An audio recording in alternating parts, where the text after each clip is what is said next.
Prezados, eu sou Sidney Lima, professor do Departamento de Eletrônica e Sistemas da UFPE, Universidade Federal de Pernambuco. Deixarei na descrição do vídeo o meu currículo Lattes e também o meu e-mail institucional, sidney.lima@ufpe.br. Por gentileza, não ligue mais para esse ramal, para esse telefone da minha sala. Ele já não funciona há algum tempo. Forense digital diz respeito a técnicas quanto à investigação em meios digitais, por exemplo, dispositivos de armazenamento como HD, SSD, pendrive, memória RAM, que possibilitam constituir uma prova ou um indício em tribunal. Então, por gentileza, daqui em diante não chame de forense digital. O nome correto é forense digital, faz alusão a fórum. E temos também a antiforense digital, que são técnicas que, via de regra, visam atrapalhar o trabalho do perito forense, ou seja, produzir pistas falsas, remover pistas, esconder pistas, que tecnicamente nós chamamos de esteganografia. Então, a antiforense digital se opõe à forense digital. É uma forma de reduzir, atrapalhar,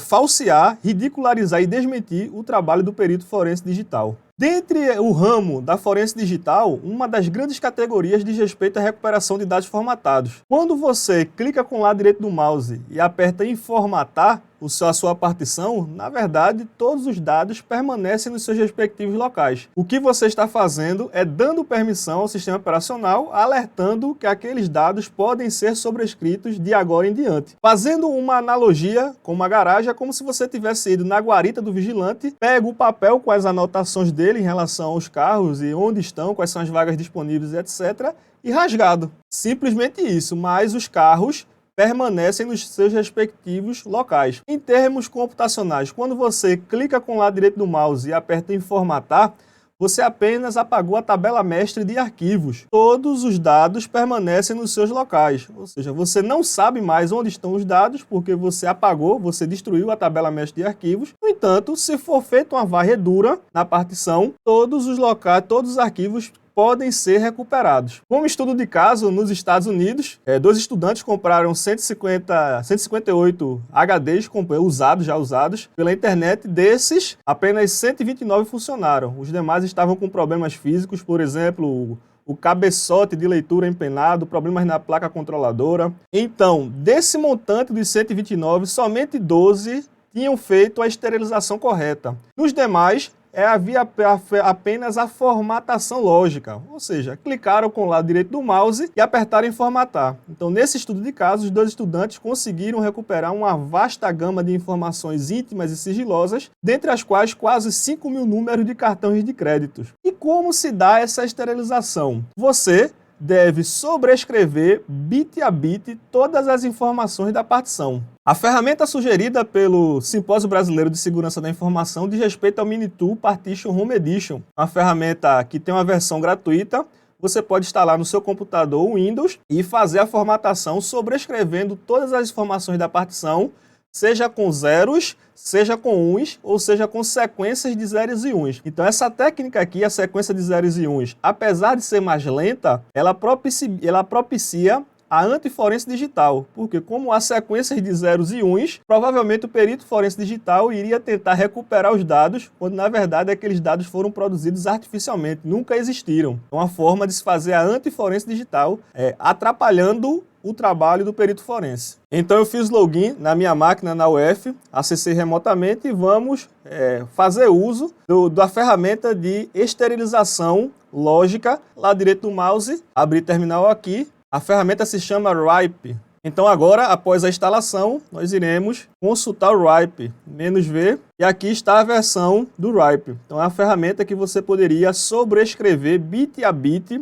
apenas dando o nome da partição-alvo que você queria. Então, no Windows você tem a possibilidade de instalar para se fazer a destruição lógica, ou seja, sobrescrever bit a bit e fazer a esterilização da sua partição antes de você, coloquialmente falando, fazer rolo, ou seja, trocar, vender, passar à frente aquele seu computador que você não queira mais. E no Linux você pode utilizar o RIPE por terminal para se fazer a destruição lógica. Pois bem, senhores, a destruição lógica é um ramo já mais ou menos bem estabelecido em computadores de mesa. No entanto, hoje os smartphones, mesmo em países emergentes como o Brasil, já ganharam maior mercado em comparação aos computadores de mesa. Para acessar a rede mundial de computadores, a sociedade atual, a sociedade contemporânea, faz mais uso dos celulares do que os computadores de mesa. E como agravante, há uma tendência do namoro virtual, mesmo no período de pré-pandemia.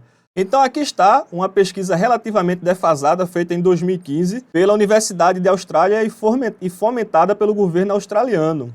Ou seja, num período bastante anterior à pandemia, já havia uma movimentação dos adolescentes, jovens e recém-adultos trocar intimidades virtuais, praticar o sexo, coloquialmente falando, praticar o nudes, através da rede mundial de computadores. Ou seja, entre os adolescentes de 13 a 15 anos, quase 40% já trocaram nudes, já enviaram nudes de si próprio para os seus pares românticos. Entre os jovens, 50%. E entre os recém-adultos, 60% já haviam mandado informações íntimas de si próprio, trocado intimidades virtuais, fotos e ou vídeos para os seus respectivos pares românticos. E no campo qualitativo, percebe-se que os jovens mandam as informações íntimas de si próprios, mandam nudes para os seus namorados, crushes e etc., paqueras e etc., porque eles querem a atenção do boy ou da garota, eles se sentem pressionados para isso, ou seja, fazendo uma análise dessa pesquisa quantitativa, chega-se à conclusão de que um jovem ou recém-adulto que não namorar virtualmente,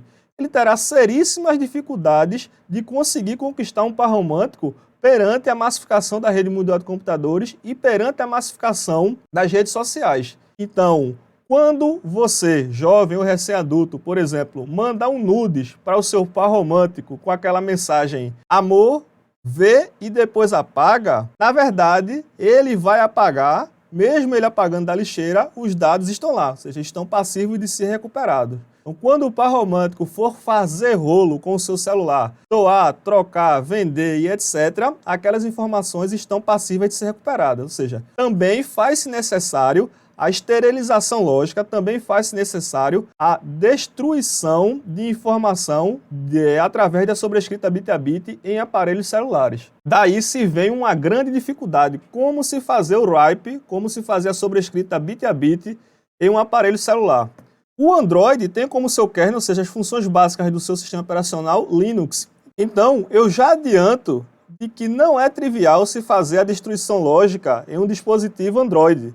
Então, o sistema operacional Android tem como kernel, ou seja, suas funções básicas, o Linux. Então, você poderia acessar o terminal do Linux contido no Android, instalar o RIPE e, em seguida, sobrescrevê-lo bit a bit. Só que, para isso, você precisaria instalar o driver, ou seja, um programa que fizesse a conversão, ou seja, a comunicação entre os comandos do computador de mesa para o celular. Isso nem sempre é viável, isso nem sempre é trivial. Há inúmeras fabricantes, cada qual com seus drives diferentes. Então, você tem que operar sem interface gráfica e na expectativa de conseguir entrar como administrador do sistema operacional do Android. Então, se houver algum defeito físico, por exemplo, na porta USB ou etc., no seu celular, isso já é inviabilizado se fazer a destruição lógica. Então, hoje, quando você segura 5 segundos, né? Geralmente é isso nos celulares, e ele volta formatado, então você aperta 2 botões, 10 segundos ele volta formatado, a depender da fabricante, todos os dados estão lá passíveis de serem recuperados. Isso se torna temerário perante a massificação do namoro virtual, porque todas as informações estão passíveis de serem recuperadas. Isso poderia causar seríssimos danos à saúde mental e à reputação da vítima. Além do mais, há vários sistemas operacionais descontinuados, como por exemplo o Symbian, aquele que você abria no celular fazendo assim, com a capinha, você empurrava para cima para abrir. Então não há drives, não há como estabelecer a comunicação entre o computador de mesa e um celular seu antigo que você queira se desfazer. Então, mediante a situação atual, é mais prudente que você mantenha os seus celulares guardados e não faça rolo, não troca, não venda, principalmente você, recém-adulto, que tende a namorar virtualmente. Visto que você, via de regra, conhece a pessoa pela rede social, você estabelece contato diário com a pessoa pela rede social, você se comunica, troca informações pela rede social. Então é de se esperar também que você namore pela rede social. Pois bem, aqui está o decreto 10.240 que diz respeito ao sistema de logística reversa em relação à sucata eletrônica, ou seja, aparelhos eletrônicos defasados ou obsoletos que se queira fazer o descarte.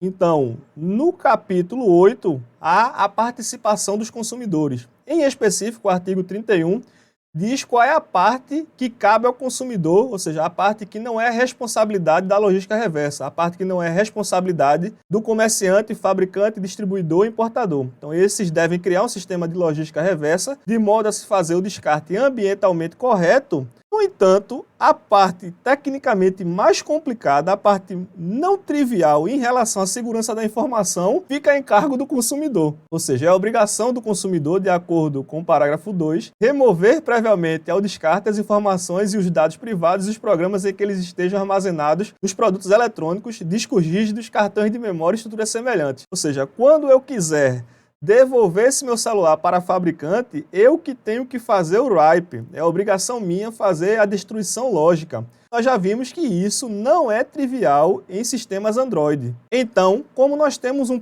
presidente que, como ele próprio declara, ele não lê aquilo que assina. Então, apesar desse decreto ter sido assinado por Jair Bolsonaro, bem provavelmente ele não leu e não tem ideia do que se trata o decreto em relação à logística reversa da sucata eletrônica. Então, quem escreveu isso por ele jamais trabalhou em perícia forense digital ou sequer é um entusiasta do tema. Porque qualquer pessoa que tivesse qualquer tipo de proximidade, de afinidade com o tema, saberia que um usuário convencional seria incapaz de acessar o kernel do Android, ou seja, as funções básicas do sistema operacional do Android, instalar uma ferramenta por linha de comando e fazer a destruição lógica utilizando, por exemplo, o RIPE. Visto que o tal decreto, a tal lei é infactível, eu proponho uma substituição autoral. Então, a esterilização lógica, ou seja, a sobrescrita bit a bit, deveria vir nativa em qualquer sistema operacional de qualquer aparelho eletrônico. Ou seja, computadores de mesa, celulares e etc. E nos sistemas operacionais que contêm interface gráfica, que contém GUI,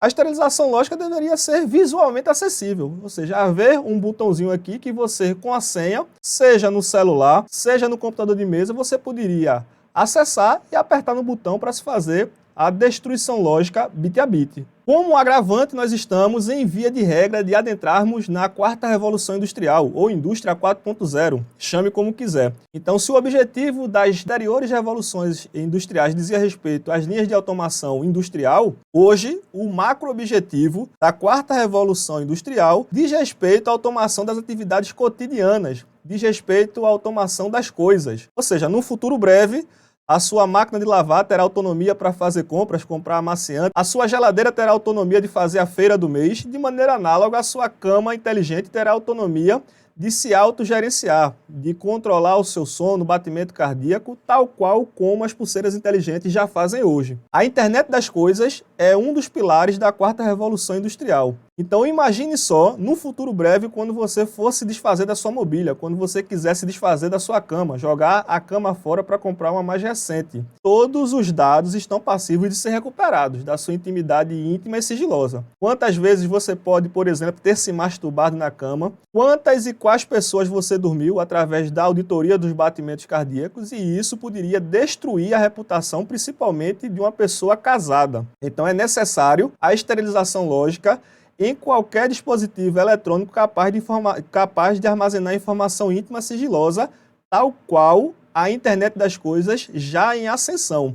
Então, deveria haver um botãozinho no display da futura internet das coisas, da futura cama inteligente, onde você acessaria com login e senha e faria a destruição lógica, sobrescrita bit a bit.